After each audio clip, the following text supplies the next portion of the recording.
Hello everyone. Exam warrior में आप सभी का स्वागत है। दोस्तों, जैसे कि आप सभी को पता है कि हम लोग अग्रवाल एग्जाम कार्ड बुक से स्टैटिक जीके के कुछ महत्वपूर्ण प्रश्नों को कवर कर रहे थे, तो उसी को आगे बढ़ाते हुए आज की इस क्लास में हम लोग इसके आगे के प्रश्नों को देखेंगे। दोस्तों, इसके पहले इसकी 4 क्लास हो चुकी है।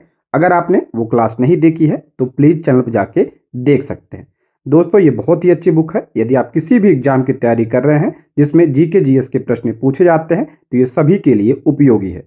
और अगर आप लोग ये बुक लेना चाहते हैं तो इसका लिंक आपको डिस्क्रिप्शन बॉक्स या कमेंट बॉक्स में मिल जाएगा। ठीक है, तो चलिए शुरू करते हैं। आज का पहला प्रश्न है, सिंधु सभ्यता का प्राचीन बंदरगाह कौन सा था? मोस्ट इंपॉर्टेंट प्रश्न है। सिंधु सभ्यता का प्राचीन बंदरगाह कौन सा था? तो इसका राइट आंसर हो जाएगा option B, Lothal. Option B इसका करेक्ट आंसर हो जाएगा। प्रश्न ऐसे भी पूछा जाता है कि सिंधु सभ्यता में बंदरगाह बंदरगाह या गोदीबाड़ा बंदरगाह या गोदीवाड़ा का साक्ष्य कहां से प्राप्त हुआ था? तो लोथल से प्राप्त हुआ था। ठीक है, लोथल। लोथल क्या था? बंदरगाह। ऑप्शन बी इसका करेक्ट आंसर हो जाएगा। ठीक है, लोथल से बंदरगाह के साक्ष्य प्राप्त हुए थे। लोथल की बात करते हैं तो लोथल कहाँ पे है? तो ये गुजरात में। कहाँ पे है? तो गुजरात में है। और किस नदी के किनारे बसा हुआ, ये भी इंपॉर्टेंट है। तो लोथल भोगवा नदी के किनारे है। ठीक है, किस नदी के किनारे? तो भोगवा नदी के किनारे लोथल बसा हुआ। कहाँ पे? गुजरात में। और यहीं से बंदरगाह या गोदीवाड़ा के साक्ष्य प्राप्त हुए थे। ठीक है, ऑप्शन बी इसका करेक्ट आंसर हो जाएगा। नेक्स्ट है, हड़प्पावासी किस प्रकार की प्राचीन लिपि का उपयोग करते थे? हड़प्पावासी किस प्रकार की लिपि का उपयोग करते थे? तो उनकी कौन सी लिपि थी? तो इसका करेक्ट आंसर हो जाएगा ऑप्शन ए इसका करेक्ट आंसर हो जाएगा, चित्रलिपि। ऑप्शन ए इसका करेक्ट आंसर हो जाएगा, चित्रलिपि। और इस लिपि में विचारों और वस्तुओं को व्यक्त करने के लिए चित्रों, ध्यान रखिएगा, इस लिपि में विचारों और वस्तुओं को व्यक्त करने के लिए चित्रों और प्रतीकों का इस्तेमाल किया जाता था। ठीक है, चित्रों और प्रतीकों का इस्तेमाल किया जाता था। और यह लिपि मुख्य रूप से मोहरों, बर्तनों जैसे वस्तुओं पर पाई जाती है। और इस लिपि को अभी तक पूरी तरह पढ़ा नहीं जा सका। ध्यान रखिएगा, जो ये लिपि थी हड़प्पा सभ्यता की, इस लिपि को अभी तक पूरी तरह पढ़ा नहीं जा सका। ठीक, ऑप्शन ए इसका करेक्ट आंसर हो जाएगा। नेक्स्ट है, हड़प्पा स्थल डैश नदी के तट पर स्थित है। जो हड़प्पा स्थल है, पूछ रहा किस नदी के तट पर स्थित है, यानी किस नदी के किनारे बसा हुआ हड़प्पा। मैंने बताया इसके बारे में। इसका राइट आंसर हो जाएगा ऑप्शन डी इसका करेक्ट आंसर हो जाएगा। किस नदी किनारे है? रावी नदी के किनारे बसा हुआ हड़प्पा। कहाँ पे है ये हड़प्पा? पाकिस्तान में। ठीक है, कहाँ पे? तो पाकिस्तान में। किस नदी किनारे? तो रावी नदी के किनारे। और हड़प्पा की खोज किसने किया था? ये भी मैंने बताया था पिछली क्लास में। तो 1921 में इसकी खोज किया था। किसने? दयाराम साहनी ने। दयाराम साहनी ने इसकी खोज 1921 में की थी। ठीक है, कहाँ पे? हड़प्पा, पाकिस्तान में। किस नदी किनारे? तो रावी नदी के किनारे या बसा हुआ। बहुत ही इंपॉर्टेंट प्रश्न है, ये अक्सर एग्जाम में पूछा जाता है। ठीक है, नेक्स्ट बढ़ते हैं। ऋग्वेद वैदिक संस्कृत भजनों का एक प्राचीन भारतीय संग्रह है। इनमें डैश मंडल है। ऋग्वेद वैदिक संस्कृत भजनों का क्या है? एक प्राचीन भारतीय संग्रह है। और इसमें कितने मंडल है ये भी कई बार बता चुका हूं। तो इसमें 10 मंडल है। ठीक है, कितने मंडल है ऋग्वेद में? 10 मंडल में। ऋग्वेद की बात करें, ये सबसे पुराना वेद है, यानी सबसे प्राचीन वेद है। वेद कितने हैं? 4 है। और सबसे पुराना कौन सा है? तो ऋग्वेद है। इसमें कितने मंडल हैं? 10 मंडल हैं। सूक्त पूछा जाता है कितने इसमें है? तो 1028 सूक्त हैं इसमें। ध्यान रखिएगा, 1028 सूक्त हैं। मंडल कितने हैं? 10 मंडल हैं। ध्यान रखिएगा, जो दूसरा मंडल है, दूसरे से सातवां जो मंडल है, ये सबसे पुराना है। ये क्या है? पुराना मंडल है। पूछा जाता है पुराना मंडल है। नया कौन सा है? तो पहला और 10वां। पहला मंडल और 10वां मंडल ये नया मंडल है, यानी बाद में जोड़ा गया इसे। ठीक है, अब पुराना कौन सा है? दूसरे से सातवां तक पुराना है। और कुछ पॉइंट इसमें ध्यान रखिएगा। जो 9वां मंडल है, ऋग्वेद का 9वां मंडल, ये किसको समर्पित है? तो ये सोम देवता को समर्पित है। किसको? सोम देवता को समर्पित है। और जो ऋग्वेद का तीसरा मंडल है, इसी में आपका गायत्री मंत्र का उल्लेख है। ठीक है, किसका उल्लेख है? गायत्री मंत्र का उल्लेख है, जो सूर्य देवता को समर्पित है। ठीक है, इंपॉर्टेंट, ये सारे ध्यान रखिएगा। नवम मंडल सोम देवता को और तीसरा मंडल गायत्री, इसी में क्या है, तीसरा मंडल, इनमें इसी मंडल में गायत्री मंत्र का उल्लेख किया गया है। ठीक, ये सारे इंपॉर्टेंट पॉइंट इसमें ध्यान रखिएगा। ठीक, नेक्स्ट है, निम्नलिखित वेदों में से किसे गीत और संगीत के वेद के रूप में जाना जाता है? ये बहुत इंपॉर्टेंट है। किस वेद को गीत और संगीत के वेद के रूप में जाना जाता है? तो किस वेद को? तो साम वेद को। ठीक है, किस वेद को? साम वेद को गीत और संगीत के वेद के रूप में जाना जाता है। और साम वेद को ही भारतीय संगीत का जनक कहा जाता है, ये भी ध्यान रखिएगा। भारतीय संगीत, भारतीय संगीत का जनक पूछा जाए किस वेद को कहा जाता है? तो साम वेद को कहा जाता है। नेक्स्ट है, दिगंबर और श्वेतंबर इनमें से किस भारतीय धर्म की उप परंपराएं हैं? दिगंबर और श्वेतंबर कह रहा है किस भारतीय धर्म की उप परंपराएं हैं, यानी किसका भाग है ये? तो दिगंबर और श्वेतंबर, तो ये जैन धर्म का है। ठीक है, जैन धर्म का भाग है दिगंबर और श्वेतंबर। दिगंबर जो होते हैं ये नग्न में रहते हैं। ठीक है, यानी कपड़े नहीं पहनते, ये नग्न अवस्था में रहते हैं। और जो श्वेतंबर होते हैं ये श्वेत कपड़े पहनते हैं, इसीलिए इन्हें क्या कहा जाता है? श्वेतंबर कहा जाता है। ठीक है, जैन धर्म की बात कर लेते हैं। तो जैन धर्म में कितने तीर्थंकर थे? कुल 24 थे। पहला पूछा जाता है, पहला तीर्थंकर कौन था जैन धर्म का? तो ऋषभदेव। ऋषभदेव जैन धर्म के पहले तीर्थंकर थे और इन्हें जैन धर्म का संस्थापक माना जाता है। ठीक है, लेकिन अगर पूछा जाए जैन धर्म के 24वें तीर्थंकर, 24वें कौन थे? तो महावीर स्वामी थे। महावीर स्वामी क्या थे? जैन धर्म के 24वें तीर्थंकर थे और इन्हें जैन धर्म का वास्तविक संस्थापक माना जाता है। ठीक है, जैन धर्म का वास्तविक संस्थापक किससे माना जाता है? तो महावीर स्वामी का। और ये जैन धर्म के 24वें तीर्थंकर थे। पहले तीर्थंकर कौन थे? ऋषभदेव थे, इन्हें संस्थापक माना जाता है। ठीक है, जैन धर्म का, ये इंपॉर्टेंट है। नेक्स्ट, झेलम और चिनाब नदियों के बीच के राज्य का शासक कौन था? झेलम कह रहा और चिनाब नदियों के बीच का जो राज्य था उसका शासक कौन था? तो इसका शासक था राजा पोरस। ठीक है, ऑप्शन सी इसका राइट आंसर हो जाएगा, राजा पोरस। एक युद्ध है जिसे झेलम नदी का युद्ध कहा जाता है और उसे किस नाम से जाना जाता है? तो उसे हाइड स्पेस युद्ध के नाम से भी जाना जाता है। हाइड स्पेस युद्ध, ये किसके बीच हुआ था? तो ये राजा पोरस और सिकंदर के बीच हुआ था। राजा पोरस और सिकंदर के बीच हुआ था हाइडे स्पेस का युद्ध, और इसे झेलम का युद्ध भी कहा जाता है क्योंकि ये झेलम नदी के किनारे हुआ था। ठीक है, राजा पोरस और सिकंदर के बीच कब हुआ था? इससे 326 ईसा पूर्व में यह युद्ध हुआ था। ठीक, ये युद्ध भी ध्यान रखिएगा, अक्सर एग्जाम में पूछा जाता है। नेक्स्ट, दुनिया के इतिहास में एकमात्र राजा कौन है जिसने युद्ध जीतने के बाद युद्ध को त्याग दिया? कह रहा दुनिया के इतिहास में एकमात्र राजा कौन है जिसने युद्ध जीतने के बाद युद्ध नीति को त्याग दिया था? तो सभी को पता होगा किसने? अशोक ने त्याग दिया था। किस युद्ध के बाद? तो कलिंग युद्ध के बाद। कलिंग युद्ध के बाद जो है अशोक ने युद्ध नीति को त्याग दिया था क्योंकि उसमें बहुत लोग क्या हो गए थे? मर गए थे। तो इसी वजह से अशोक ने जो है युद्ध नीति को त्याग दिया। ठीक है, इंपॉर्टेंट है। अच्छा, पूछा जाता है जो कलिंग युद्ध है इसका उल्लेख किस शिलालेख में मिलता है? तो अशोक के 13वें शिलालेख में मिलता है। ध्यान रखिएगा, अशोक के 13वें शिलालेख में कलिंग युद्ध का वर्णन मिलता है। ठीक है, आप लोग कमेंट बॉक्स में बताइए कि कलिंग का युद्ध कब हुआ था, कमेंट जरूर करिएगा। ठीक है, क्लास पसंद आती है तो लाइक भी कर दीजिएगा, शेयर भी कर दीजिएगा, और अगर आपने अभी तक हमारे चैनल को सब्सक्राइब नहीं किया है तो चैनल को सब्सक्राइब भी कर लीजिएगा। ठीक है, नेक्स्ट है, अश्वघोष जो राजा डैश के दरबार में रहता था उसने बुद्ध चरित लिखी।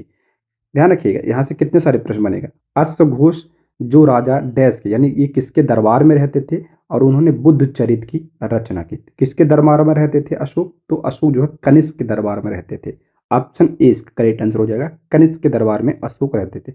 और अश्वघोष ने जो है अश्वघोष ने किसकी रचना की थी? तो बुद्ध चरित की रचना की थी। ध्यान रखिएगा, अश्वघोष ने किसकी रचना? बुद्ध चरित की। किसके दरबार में रहते थे? कनिष्क के दरबार में रहते थे। अश्वघोष के बारे में और एक पॉइंट ध्यान रखिएगा, जो चतुर्थ यानी जो चौथी बौद्ध संगीति हुई थी, चतुर्थ बौद्ध संगीति जो हुई थी उसके क्या थे? ये उपाध्यक्ष थे। बहुत इंपॉर्टेंट है, चतुर्थ बौद्ध संगीति जो है किसके समय में हुई थी? कनिष्क के समय में हुई थी। कहाँ पे हुई थी? कुंडलवन कश्मीर में हुई थी। और इसके उपाध्यक्ष कौन थे? तो इसके उपाध्यक्ष अश्वघोष थे। ये जो अक्सर पूछा जाता है एग्जाम में, तो इसको ध्यान रखिएगा आप लोग, ठीक है। नेक्स्ट है, किस भारतीय शासक की अदालत में कवि कालिदास तथा खगोल वैज्ञानिक आर्यभट्ट उपस्थित थे? कह रहा किसके दरबार में कालिदास और जो आर्यभट्ट हैं ये रहते थे, किसके दरबार में? तो ध्यान रखिएगा, चंद्रगुप्त द्वितीय के दरबार में। चंद्रगुप्त द्वितीय, ये गुप्त वंश के शासक थे। इन्हें चंद्रगुप्त द्वितीय या इन्हें विक्रमादित्य के नाम से भी जाना जाता है। ध्यान रखिए, चंद्रगुप्त विक्रमादित्य के नाम से भी इन्हें जाना जाता है और इन्हीं के दरबार में कालिदास और आर्यभट्ट रहते थे, ठीक है। कालिदास की रचना ध्यान रखिएगा, मेघदूत हो गया, अभिज्ञान शाकुंतलम हो गया, ये सब कालिदास की रचनाएं हैं। आर्यभट्ट की रचना कौन सा? इन्होंने ग्रंथ लिखा था, आर्यभट्टियम ग्रंथ लिखा था। और जीरो यानी जो शून्य की अवधारणा है ये किसने दिया था? आर्यभट्ट ने दिया था, ठीक है। नेक्स्ट है, किस गुप्त राजा को विक्रमादित्य के नाम से जाना जाता था? अभी मैंने बताया किस गुप्त राजा को विक्रमादित्य के नाम से जाना जाता है, तो चंद्रगुप्त द्वितीय को विक्रमादित्य के नाम से जाना जाता है। नेक्स्ट है, नालंदा की स्थापना कौन सी शताब्दी ईस्वी में हुई थी? नालंदा जो विश्वविद्यालय, ध्यान रखिएगा, बिहार का सबसे पुराना विश्वविद्यालय है। कह रहा है कि नालंदा की स्थापना कौन सी शताब्दी ईस्वी में हुई थी? नालंदा विश्वविद्यालय की स्थापना जो है किस शताब्दी में हुई थी? तो 5वीं शताब्दी में इसकी स्थापना हुई थी। अच्छा, स्थापना किसने करवाया था इसकी स्थापना? तो कुमारगुप्त, कुमारगुप्त, गुप्त वंश के शासक कुमारगुप्त ने इसकी स्थापना करवाई थी। अच्छा, पूछा जाता है इसे जलाया किसने था, यानी इसे ध्वस्त किसने किया था? तो बख्तियार खिलजी, बख्तियार खिलजी ने इसे ध्वस्त किया था। मोस्ट इंपॉर्टेंट है, ध्यान रखिएगा, ठीक है। नेक्स्ट बढ़ते हैं, और पूछा गया था नालंदा में किसने अध्ययन किया था? जो हेन सांग आया था, हेन सांग जो चीनी यात्री था उसने यहाँ पे अध्ययन किया था। पिछली क्लास में इसके बारे में मैंने बताया भी था। नेक्स्ट है, गौतमी पुत्र श्री सतकर्णी डैश वंश के राजा थे। जो गौतमी पुत्र सातकर्णी थे ये किस वंश के राजा थे? तो ये सातवाहन वंश के राजा थे, ठीक है। किस वंश के? सातवाहन वंश के प्रतापी राजा थे गौतमी पुत्र सातकर्णी। अच्छा, सातवाहन वंश की स्थापना किसने किया था? ये भी ध्यान रखिएगा, तो सिमुक ने किया था, ठीक है। सिमुक ने इसकी स्थापना की थी। जो पॉइंट मैं एक्स्ट्रा बता रहा हूँ इसको आपको ध्यान से सुनिएगा, इंपॉर्टेंट है वो।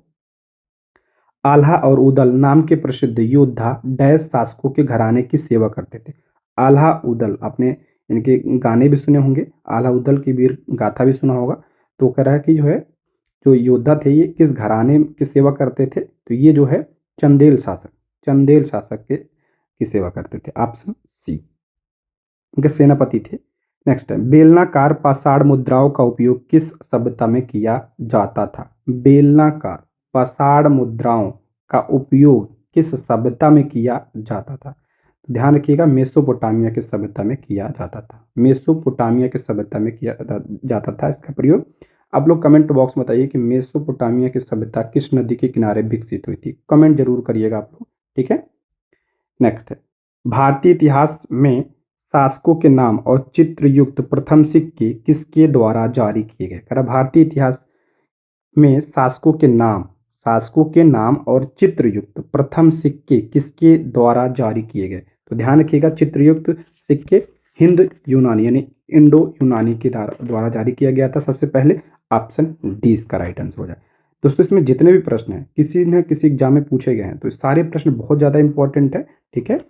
किसी भी एग्जाम की तैयारी कर रहे हैं तो ये सभी के लिए इंपॉर्टेंट है, इसलिए आप लोग पूरी क्लास को जरूर देखिएगा। नेक्स्ट, निम्नलिखित में से बुद्ध गणराज्य का संबंध किससे है? बुद्ध गणराज्य का संबंध किससे है? तो शाक्यगढ़ से, ठीक है। ऑप्शन 20 का राइट आंसर हो जाएगा शाक्य। आप सभी को पता है कि गौतम बुद्ध का जन्म जो है किस वंश में हुआ था? तो गौतम बुद्ध का जन्म शाक्य वंश के राजा शुद्धोधन के यहाँ हुआ था। इनके पिता का नाम क्या था? तो शुद्धोधन, जो शाक्यगढ़ के क्या थे? राजा थे, ठीक है। तो इसीलिए जो है बुद्ध गणराज्य का संबंध किससे है? तो शाक्य वंश से है। महात्मा बुद्ध के बारे में बात करते हैं। इनका जन्म कहाँ पे हुआ था? लुम्बिनी नेपाल में हुआ था, ठीक है। इनकी माता का नाम क्या था? तो इनकी माता का नाम माया देवी था, माया देवी। और बचपन में ही इनकी मृत्यु हो गई थी। और उनका पालन पोषण किसने किया था गौतम बुद्ध का? तो इनकी मौसी थी, उनका नाम था महाप्रजापति गौतमी। महाप्रजापति गौतमी ने इनकी मौसी थी, उन्होंने इनका पालन पोषण किया था। और इनके बारे में ध्यान रखिएगा, इन्होंने 25 वर्ष की अवस्था में गृह त्याग कर दिया था महात्मा बुद्ध ने। और गृह त्याग को किस नाम से जाना जाता है ये भी ध्यान रखिएगा। गृह त्याग को महाभिनिष्क्रमण, महाभिनिष्क्रमण के नाम से भी जाना जाता है। मोस्ट इंपॉर्टेंट है, गृहत्याग को कहा जाता है। ठीक है। प्रथम उपदेश को क्या कहा जाता है? धर्म चक्र प्रवर्तन। धर्म चक्र प्रवर्तन कहा जाता है महात्मा बुद्ध के पहले उपदेश को। अच्छा, पहला उपदेश दिया कहाँ पे था? तो पहला उपदेश सारनाथ में दिया था। ये भी ध्यान रखिए, कितने सारे प्रश्न यहाँ से बन रहे हैं। देखिए, पहला उपदेश सारनाथ में। क्या कहा जाता है पहले उपदेश को? धर्म चक्र प्रवर्तन कहा जाता है। गृह त्याग को क्या कहा जाता है? महाभिनिष्क्रमण कहा जाता है। मृत्यु कहाँ पे हुई थी इनकी? तो कुशीनगर में हुई थी। इनकी मृत्यु कुशीनगर में हुई थी। नेक्स्ट है, त्रिपिटक किसकी पवित्र पुस्तकें हैं? ये तो हर क्लास में आया है। त्रिपिटक किसकी पवित्र पुस्तकें हैं? तो ये बौद्ध धर्म की प्रमुख पुस्तकें हैं। तीन पिटक है, यानी इसे त्रिपिटक। तीन पिटक कौन कौन से? सुत्त पिटक है आपका एक, इसके बारे में बता चुका हूँ अच्छे से। सुत्त पिटक है आपका, विनय पिटक है, और तीसरा आपका कौन सा है? अभिधम्म पिटक।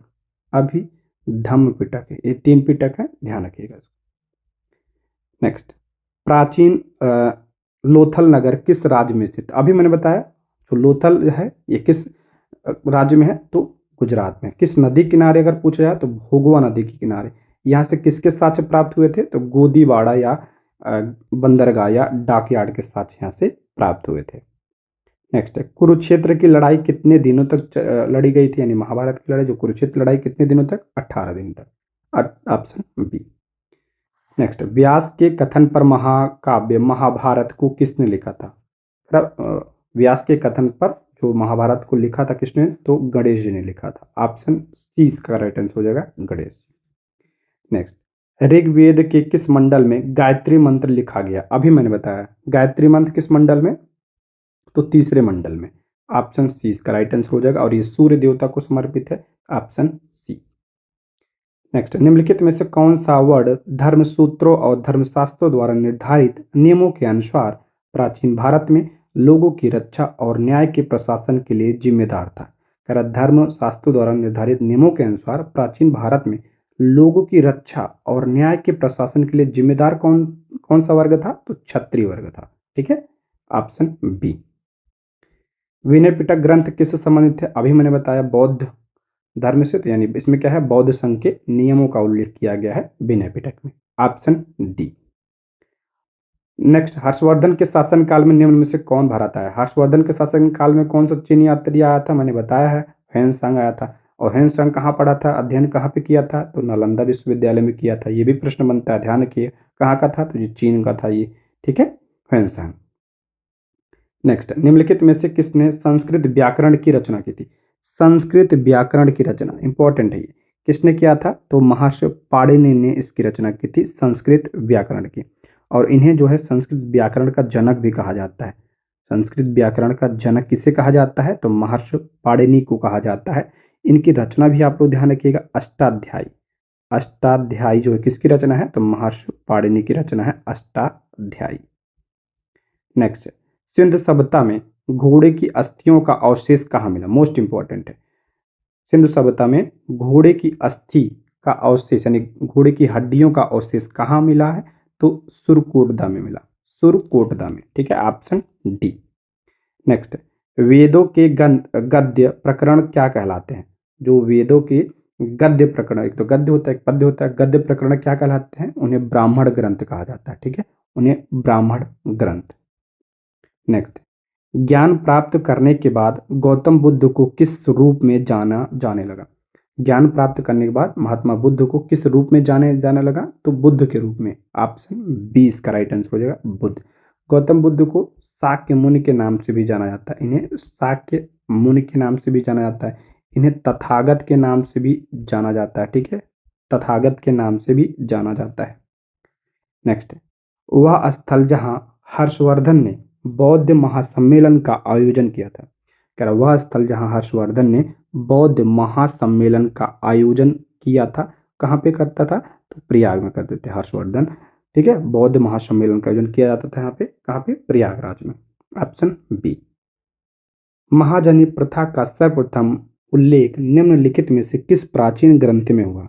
महाजनी प्रथा का सर्वप्रथम उल्लेख पूछ रहा है, किस प्राचीन ग्रंथ में हुआ था? तो शतपथ ब्राह्मण में हुआ था। किसमें? शतपथ ब्राह्मण में।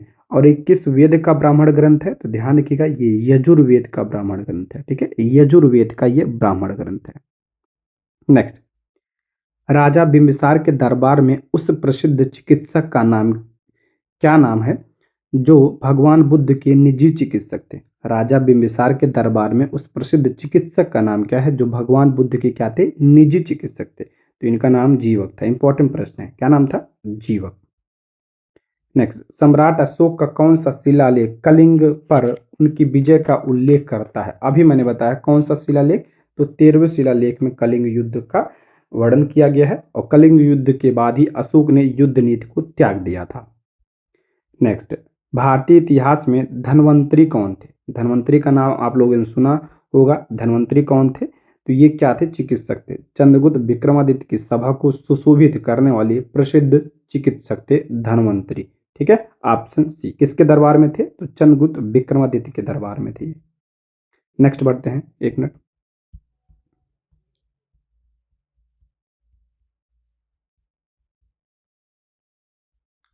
आगे बढ़ते हैं।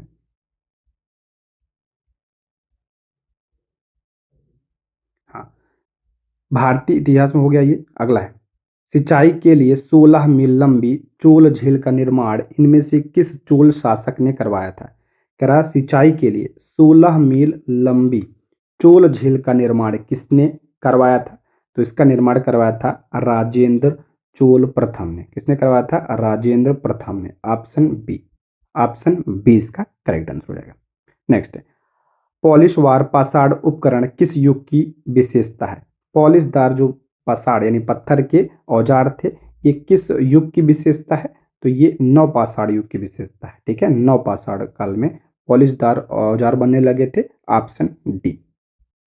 नेक्स्ट है, सिंधु घाटी के सिंधु घाटी के लोगों के बर्तन किससे बने होते थे? सिंधु घाटी के जो बर्तन होते थे किससे बने होते थे? तो ये क्ले यानी चिकनी मिट्टी से। ऑप्शन डी इसका राइट आंसर हो जाएगा, चिकनी मिट्टी।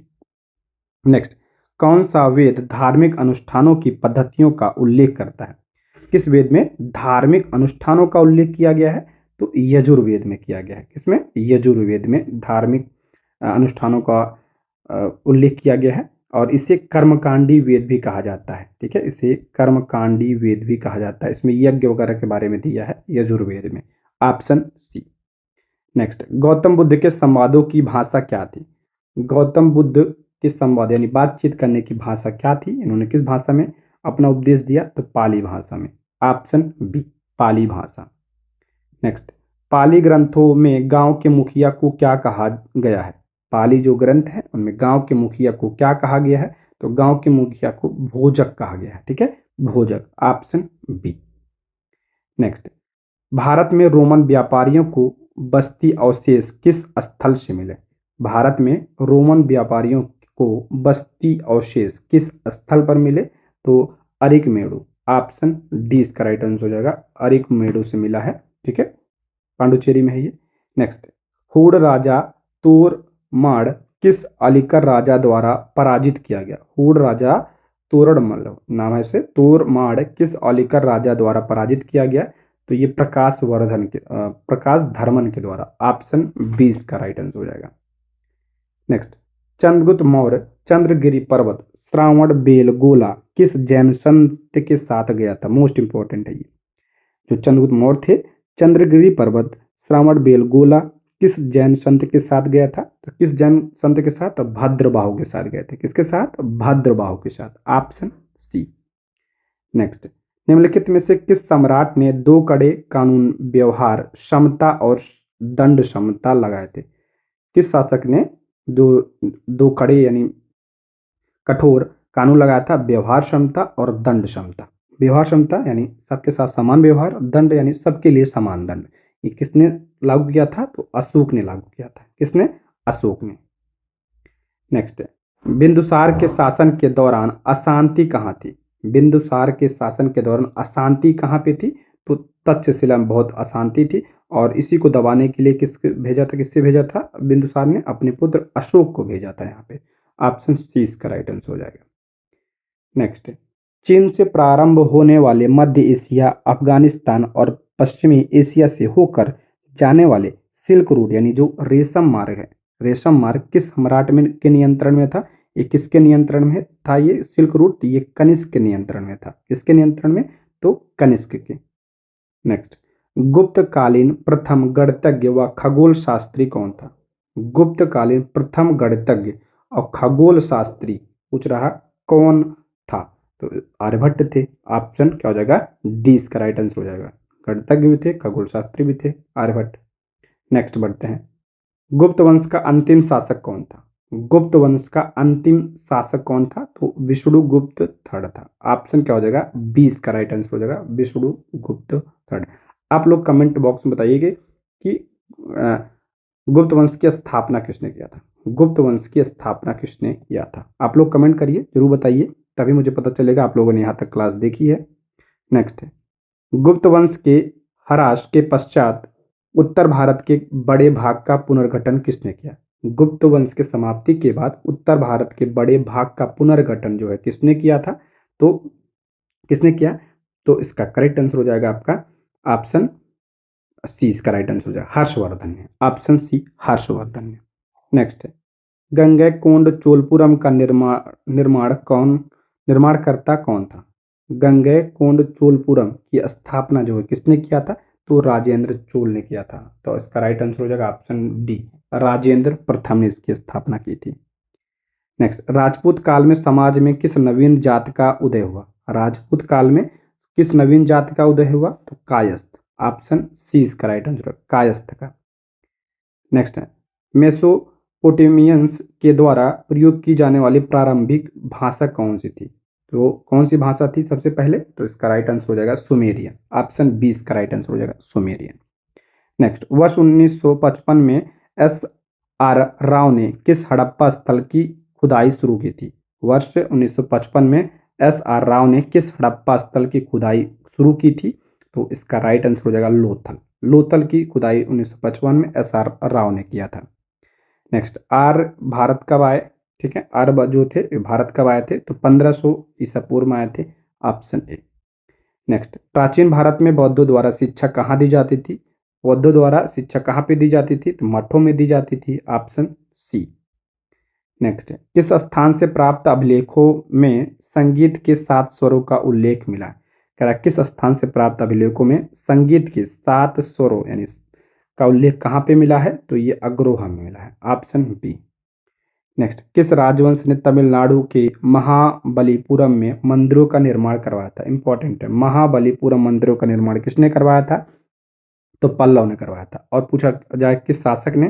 तो नरसिंह वर्मन प्रथम ने इसका निर्माण करवाया था।